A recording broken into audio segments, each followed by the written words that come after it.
Hi everybody, it's Andy from Mosby here again, and we've got Pat McManus band with us again. Welcome. It's lovely to be here again. I was going to say, because last time we caught up, was it Hard Rock Hell?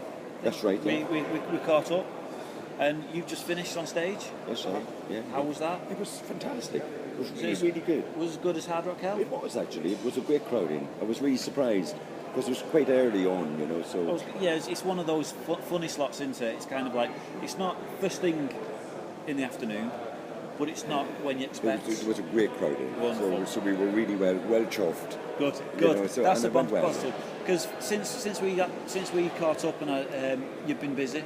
You've been touring around, keeping yourselves entertained. Yes. Still loving it. Yeah. Well, prior to this, we were just in the middle of a tour at the moment, and we've been 2.5 weeks out in Europe, and then we come back for a week here, and we do Bolton tomorrow night, and then we're straight down to the ferry for another 3 weeks over in Europe again. So you must be enjoying it then. It's great fun. Because it's one of those, isn't it? It's kind of, you've got to enjoy what you do. I've said it a few times. If you don't enjoy, look. If you don't judge, go get a job. Go get a job. Hey, it's not as easy as that, though, is it? At the moment, let's be honest. I enjoy my day job, and this is something that we do as a hobby. And it's the more I talk to bands, and when I catch up with bands and various things, I like to see that the enjoyment's still there. Yeah. And especially when I was speaking to Hot Lords before, they're still as enthusiastic as ever for being. It's so nice to see. Because so many people can like me. It's another day. Funny that the first tour Mama's Boys ever did in the UK was with Hawkwind. You know, so it was like a long way, you know. So I think some of the guys that are in the Hawk Lords now were there originally when we did it. You know? And knowing that you and the band are loving being out on tour and enjoying it, because it can be a long, tedious process. To some extent. I mean, you know, it depends. You have to have the character for it as well, you know. And the three of us have been on the road for years now, so we're used to what you do on the road. You're weathered by it. You know what's going on. Yeah, we know what's going on, you know. And individually, you actually have to get on as people together. That's when it can become quite difficult if there's not. You know, if there's not total harmony in the band, then it becomes really awkward and strained. Yeah, you know, but we just get on. I mean, we play in the van and we chat about everything, the most mundane, stupid things you can think of. We have a conversation and it's great. But then again, when you talk about the mundane things, sometimes you can get that little spark, can't you? Oh, yeah. You kind of go, why do we talk about that? Why do we talk about the sock? Yeah. You kind of like, actually, the sock. Well, funnily enough, you said that. Oh, tangents do occur, yeah. Yes. Yeah, absolutely. So that's a good thing, because sometimes in my own head I feel like a broken record and say it.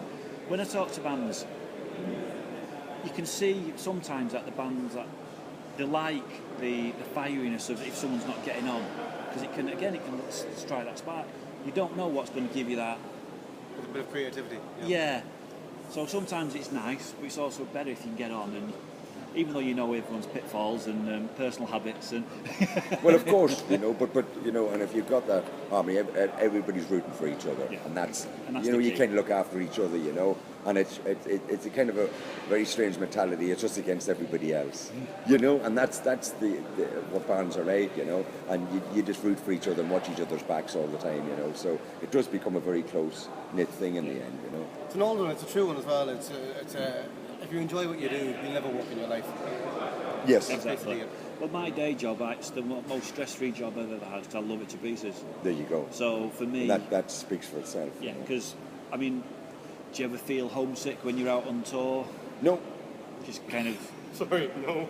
No, I don't mean it in a bad way, because it's one of those that when you start feeling homesick or things aren't going well, that you get a bit depressed, you go home, you're not feeling, it should be you go home, you should be all happy and spend time with families and enjoy it. But if you're not in that good place, you can go home, you take it home, and it can cause... In general, no, we're happy just to play away on tour. Yes, something could happen at home, someone could be ill or something might be wrong. Yes, at that moment in time, you might say, really, in general, I have to say 99.9% of the time, we're happy with our gigging and playing. It's home from home. Yeah, I suppose for my benefit, being in a band before and now going to the press side of things, for me, there was something in the back of my mind that I didn't like the idea of potentially going away from the family and various things. My priorities were different, and I think it's because no matter how much I wanted to be in a rock band and enjoy and go around touring, that's why everyone's different. For me, it wasn't. Yes, what of course, I wanted it's to different do. strokes for different folks, and everybody has a different perception of it, what it is. And I've known guys that have just, I wish I could go on the road, and they've done it and then didn't like it. Yeah. Said it's not for me, mate. Some great musicians, and they just said, nah, the whole touring thing's just not for me. They like the creature comforts and stuff around them, and that's how some people operate, and that's why some people don't go out on the road that often. See, that's a nice way to put it. Personally, I think I'm turning into a grumpy middle-aged man, and that's my reason why I wouldn't want to do it. Because, but it's like I say, everyone's different. I suppose that's why when you come to events like this and festivals like this, you see such a different array of people and so many different bands you've seen in the past, you're catching up with. That's correct. Yes. It's a nice. For us, it's great. It's a chance to catch up with other bands, and a lot of guys we know from the past and stuff like that there. So it's like a chance to catch up and have a chin wag and see how they're getting on, and we're still at it, And Well, this is it. So, are you here? Are you here till tomorrow? Or are you here for the night?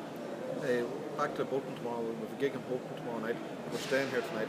Yeah. Just seen No Hot Ashes. Yes. They're now. We're watching the lads are now. Yeah. I'm They're looking old forward to friends seeing tonight. UFO later on.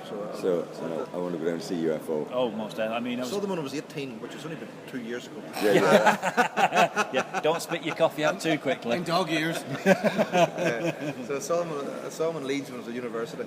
Right. And so as soon as I saw that they were in the bill too, I said, Papa Marty, I'm definitely going up. He's a big fan of it. Yeah, I was going to say, it is nice when you see bands that you've grown up with and you've seen and you've kind of gone, yeah, I'm going to make a point of making sure that even though you're here as an artist, that you get to see the bands you like. Oh yeah, you of course. Those bands inspired us in the first place to play. I mean, so it's great to go back. In fact, the very first support slot Mama's Boys ever did was to UFO. And it's a funny story because we were all dressed in boiler gear and stuff, like it was the height of the punk thing, And they had thought we were a punk band, right? And they weren't best pleased at all that we were going to be. But we started into some Leonard Skinner stuff, and we looked round, and the whole band standing on the side of the stage going, "Yeah," giving us the victory sign. You're going, "Great!" We coming off there going, "We thought you were a punk band," till they heard us play, and then they realised that we were of the same musical taste. Yeah. Yes. But I suppose it's one of those that no matter what era a band's from, nothing's ever changed on that people are stigmatising you just by what you wear, the way you are. Yes, I know. It's funny. And it's you'd have thought by now with people realising that the stigmas won't be there. It's like with the blues, you get stigmatised as a blues band because you're on a blues festival and you're not. Sure. And it's the same with progressive bands, and the more you listen to the music, you'll hear everything. Progressive is in every band. Correct. So on that note, surely everyone should be. Yes, and long ago, I think it's got an awful lot got to do with press and media that try to pigeonhole the my particular. fault then. No, they try to pigeonhole certain areas. I mean, if you looked at Top of the Pops from sometime in the 70s, there was everything from free to disco on it. From the band free, and there was a whole eclectic mix of music. And there's a whole audience out there that have different tastes. And now unfortunately you have to be in one kind of category or another. Yeah. And then you're not that, so we don't know we know where to place you. And it's all about marketing and where how they can get more money. That's what it's all become. If you look back in the early days of watching television on Top of the Pop, all those bands were just it was fantastic. You didn't know exactly what you were going to get. It was brilliant. So one show you could have progressive rock, you could have had punk, you could have had quo, you could have disco, you could have yes, there was the whole genre right there in one program, and that was long before they started doing all this, and it all boils down to money and trying to market it. So we'll stick strictly to this kind of music, and then no, you can't be on this show because you're different. You're indifferent. So it's rubbish, really, and they don't give people credit either. People have taste and they go right across the board, exactly. And that's where they really get it wrong. Yeah. Well, this is it, I know loads of hard rockers that were into fusion jazz, right across the board. Yeah. It's one of They'll these come up that- and say great songs, and that's what it boils down to at the end of the day. And they don't give people enough credit for that. Of course they don't, because for me, even though I prefer the hard rock genre, I've grown up with blues. Yes. Eric Clapton. Yes. And I listen to metal music now. I've always loved Iron Maiden. Yes. It depends on what mood I'm in. Of course, is right. what fits in. Well, the What music I is all say. about. Yeah. But again, But they now- kind of take people for idiots, yeah, and because they're assuming everyone's narrow-minded. Yeah, and they're not. assuming And they're this- not. yeah. I've been educated by a lot of the fans who used to come up and give me records. And they say, you got to check this out and you got to listen to this. And it was the most diverse, bizarre music you ever heard. And it's turned me on to it, So, Well, you see, knowing the fans are doing that for you, it's speaking to you guys that do the same for me, because listening to the passions and everything going on and learning about the history of certain genres of music and how it all basically boils down to the same, I then go away going, yeah, and then I try and re-listen to CDs and albums that I've known and listened to for years and years, and I can actually listen to them in a completely different light now. and that's what it's about. Well, this is it, but again, it's the way of the world, isn't it, at the moment? It's like with the technology, everyone jumps on the technology when it's there, and is it any good? No, I want the reel-to-reel. If I go home, I want to record on a reel-to-reel. Me and acoustic guitar, reel-to-reel, nice warmness. I don't go into a studio with a digital thing being cut sharp, cold, hard, miserable. No, I am turning into a bloody middle-aged grumpy bastard, aren't I? Well, to change the subject, we met the very original drummer from the Who last night. Really? The original drummer from The Who. Yeah. Yeah. The Daily Express had a big story on him, and he was at the gig last night. Yes. And we were. It was fantastic. Yeah, no, it's one of those, and it's nice surprises like that when they happen, and you realise who might be there, who's been watching, without realising. I mean, that's. And I came up, he was full of compliments about the band, and then he says, "Come with a photograph taken with you," and he was taken back because he beat us. We wanted a photograph taken with him. But again, it boils down to the same things. You don't think that people that you put on pedestals because of who they are, you don't think that they're going to be liking your music or they're there for that reason. So when they do that, everyone's a fan of music. Correct. Irrespective, whether you like a band that no one else has heard of, whether you like a band that everyone's heard of. No matter who you are, you still want your picture taken with them. It's kind of like, damn right. Yeah, And too that's, right. it must be such a nice warm feeling when someone like that comes along. Give it all At the end of the day, we're music fans. Exactly. We're music fans at the end of the day. We still go around listening to stuff together. Have you heard this? Have you heard that? And we're music fans.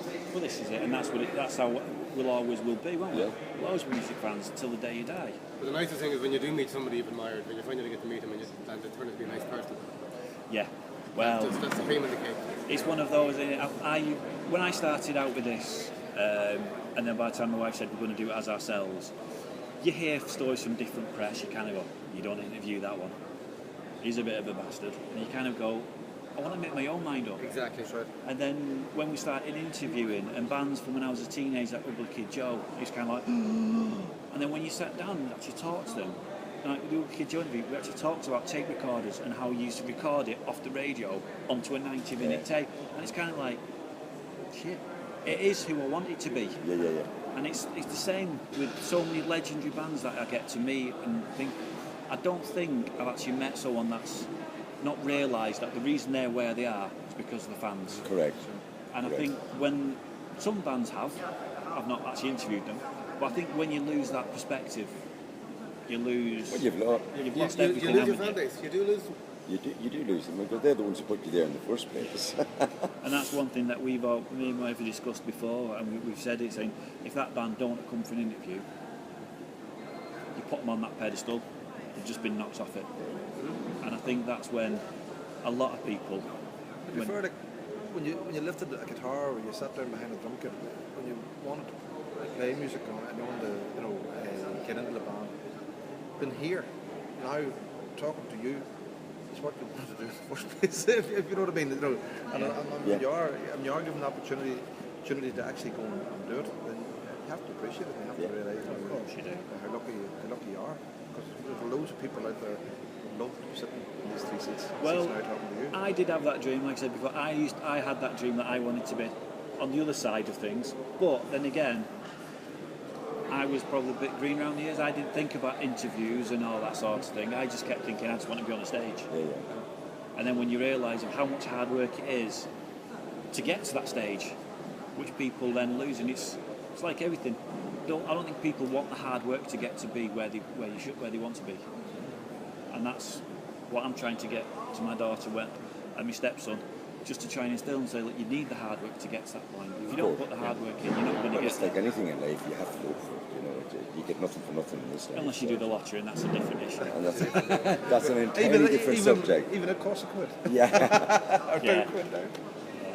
But anyway, well, thank you very much, guys, for coming and stopping by again. It was an absolute pleasure. Enjoy the rest of the UK tour, and we certainly will. We will catch up again. We'll catch up again. We certainly will, because I enjoy coming talking to you guys, because I get to learn more about the history of music and everything, and how passionate you guys are about it still. Not at all. It's absolutely amazing. Thank you very, very much. Thank you very much. Enjoy your evening. We certainly Enjoy will. UFO.